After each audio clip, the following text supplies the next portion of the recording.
Kasmito 74 tahun harus mendekam di tahanan Kejaksaan Negeri Demak. Penjaga kolam ikan di Desa Pasir, Kecamatan Mijen, Kabupaten Demak, Jawa Tengah ini didakwa telah melakukan penganiayaan. Mbah Minto, sapaan Kasmito, diduga menganiaya pencuri di kolam yang dijaganya. Pencuri yang diketahui bernama Marjani 38 tahun warga Desa Wonosari, Kecamatan Bonang, Demak, harus menjalani perawatan intensif di rumah sakit. Peristiwa yang terjadi pada Selasa 7 September 2021 malam itu berawal saat Mbah Minto memergoki dan menangkap terduga pencuri di kolam ikan milik Suhadak 53 tahun. Namun, pelaku yang diduga melakukan pencurian itu justru melaporkan Mbah Minto sebagai terlapor tindak pidana penganiayaan.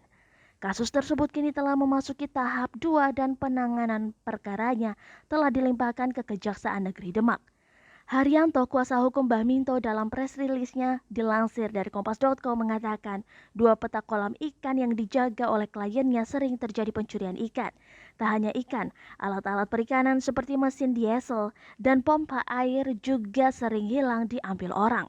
Pada saat malam kejadian itu, Mbah Minto memergoki pelapor yang berada di dalam kolam sedang mencuri ikan menggunakan alat setrum. Merasa aksinya diketahui, si pencuri mengarahkan setrumnya ke arah Mbah Minto. Secara spontan, Mbah Minto mengambil sabit dan langsung menyerang si pencuri.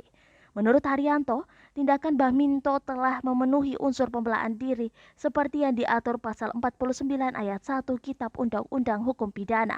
Sehingga Mbah Minto tidak seharusnya dipidana, kata Haryanto yang juga Direktur LBH Demak Raya. Sementara itu, Kapolres Demak AKBP Budi Adibuwono membenarkan telah terjadi tindak pidana penganiayaan terhadap terduga pelaku pencurian. Budi menjelaskan awalnya polisi menerima laporan warga yang menemukan seorang laki-laki dengan luka bacok pada bagian lengan kanan dan leher sebelah kiri. Kemudian Satreskrim Polres Demak melakukan penyelidikan. Berdasarkan keterangan sejumlah saksi dan barang bukti senjata tajam jenis celurit panjang sekitar 43 cm, polisi kemudian mengamankan Mbah Minto.